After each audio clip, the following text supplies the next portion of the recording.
সমগ্র ভারতবাসী ঘুম থেকে উঠে ডোনাল্ড ট্রাম্পের একটি টুইট দেখলেন, যে টুইটে পরিষ্কার হয়ে গেছে যে ভারত এবং আমেরিকার ট্রেড এগ্রিমেন্ট কার্যত সময়ের অপেক্ষা।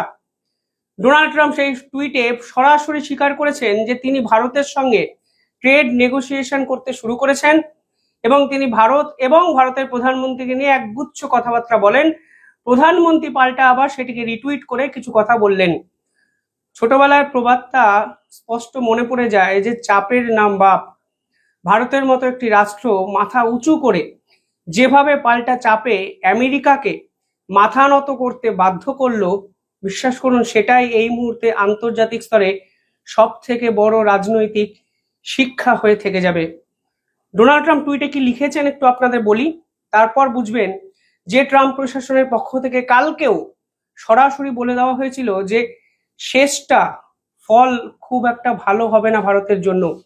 অর্থাৎ ভারত যদি এই রকম ভাবে আমেরিকার বিপক্ষে রুখে দাঁড়ায় তাহলে ফল ভুগতে হবে। কালকেও কিন্তু ডোনাল্ড ট্রাম্পের অত্যন্ত ঘনিষ্ঠ নানাদ পিটার নাভারো সরাসরি ভারতকে হুমকি দিয়ে বলেছিলেন, অথচ 12 ঘন্টার মধ্যে সম্পূর্ণ 180 ডিগ্রি অবস্থান বদল করলো আমেরিকা এবং ডোনাল্ড ট্রাম্প টুইটে লিখলেন, I am pleased to announce that India and United States of America are continuing negotiation to address the trade barriers between our two nations. অর্থাৎ বলছেন আমাদের দুই রাষ্ট্রের মধ্যে ব্যবসা রিলেটেড কথাবার্তা ফের একবার শুরু হয়েছে এবং হচ্ছে। যদি শুরু হওয়ারই হতো তাহলে 1 মাস ধরে নিজেদের মধ্যে এই ধরনের সম্পর্ক খারাপটা করলো কে? আজকে আমেরিকার নাগরিকরা ডোনাল্ড ট্রাম্পকে প্রশ্নবিদ্ধ করছেন। তারা বলছেন কিসের জন্য আপনারা ভারতের সঙ্গে সম্পর্ক নষ্ট করে স্ট্র্যাটেজিক পার্টনারশিপটা সম্পূর্ণ ভেস্তে দিলেন। ফের ডোনাল্ড ট্রাম্প লিখছেন, I look forward to speaking with my very good friend prime minister Modi in the upcoming weeks. অর্থাৎ তিনি মোদির সঙ্গে কথা বলতে আগ্রহী এবং ভেরি গুড ফ্রেন্ড, অত্যন্ত ভালো বন্ধু মোদি এবং তার সঙ্গে আমি কথা বলতে আগ্রহী।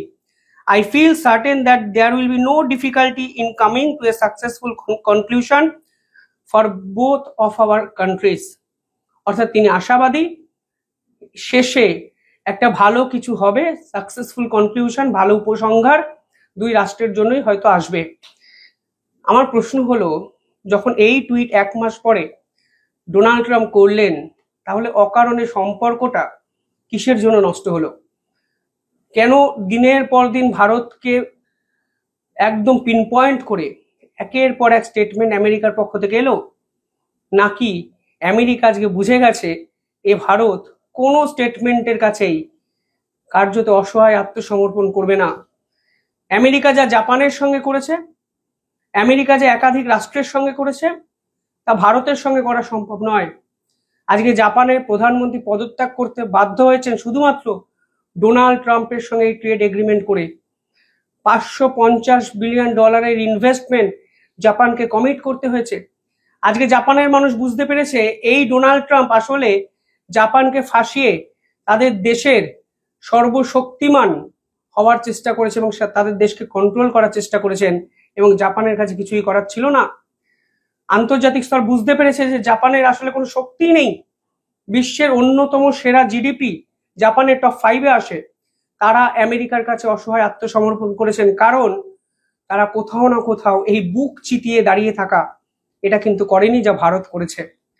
ভারতের প্রধানমন্ত্রী পাল্টা লিখেছেন, India and US are close friends and natural partners. অর্থাৎ সহজাত বন্ধুত্ব, এই সম্পর্ক এর আগেও ছিল, এখনো আছে। I am confident that our trade negotiation will pave the way for unlocking the limitless potential of the India-US partnership. পরিষ্কার বুঝতে পারছেন যে লিমিটলেস পোটেনশিয়াল আছে দুই দেশ যদি ব্যবসা বাণিজ্য করে, এবং যেটা টার্গেট 2030-এর মধ্যে এই ব্যবসা বাণিজ্যের পরিমাণ $500 বিলিয়ন নিয়ে যাওয়া, সেই জায়গায় ভারত এবং আমেরিকা যেতে পারে। Our teams are working to conclude this discussion at the earliest. I am also looking forward to speaking the president. We will work together to secure a brighter, more prosperous future for our better people. অর্থাৎ নরেন্দ্র মোদীর পক্ষ থেকে বুঝিয়ে দেওয়া হয়েছে আমিও Donald ট্রাম্পের সঙ্গে কথা বলতে আগ্রহী। আমাদের টিম এ বিষয়ে কথা বলছে এবং আলটিমেটলি একটা ব্রাইট সলিউশনের দিকে এই পুরো বিষয়টি যাবে। এবার প্রশ্ন হলো, আজকের দিনে দাঁড়িয়ে ডোনাল্ড ট্রাম্প যেটা রিয়েলাইজ করছেন, তা কি সত্যিই তিনি মন থেকে রিয়েলাইজ করছেন, নাকি পারিপার্শ্বিক চাপে রিয়েলাইজ করতে বাধ্য হচ্ছেন? এরপরেও ডোনাল্ড ট্রাম্পকে ঠিক কতটা বিশ্বাস করা যায়, ঠিক কতটা ভরসাযোগ্য আমেরিকা?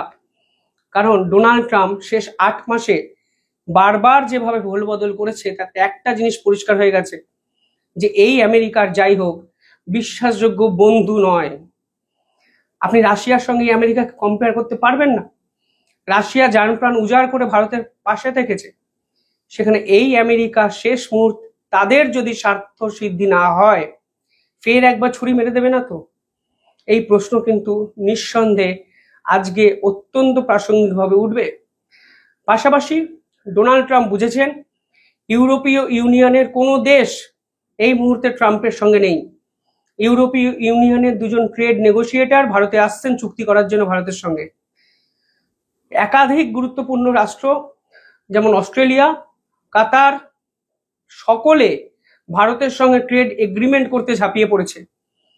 ফলে ডোনাল্ড ট্রাম্প বুঝতে পারছেন ডোনাল্ড ট্রাম্পের একটা মিসক্যালকুলেটিভ মুভে ভারতের মার্কেট এদের কাছে অ্যাক্সেসেবল হয়ে যাচ্ছে, যা আমেরিকার কাছে হচ্ছে না। এবং বারবার যেটা বলছি, জিওপলিটিক্স ডিপেন্ড করে লং টার্ম গোলের উপর। যে গোল আমেরিকা নষ্ট হয়ে গেছে ইন্দো প্যাসিফিকে, কারণ ডোনাল্ড ট্রাম্পের ভুল চালে চীন, ভারত ও রাশিয়া একই সঙ্গে কাজ করার অঙ্গীকারবদ্ধ হয়েছে এবং ব্রিক্স কান্ট্রিগুলো শক্তিশালী হয়ে আমেরিকার বিপক্ষে রুখে দাঁড়ানোর চেষ্টা করেছে।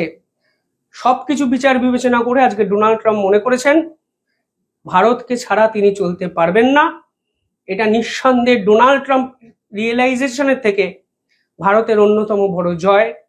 এবং ভারতের প্রধানমন্ত্রী এবং ভারত দেখিয়ে দিয়েছেন বুক চিতিয়ে যদি লড়াই করা যায় তাহলে একদিনে না হোক একদিন এইভাবে সকলের সামনে জয়টি আসবেই।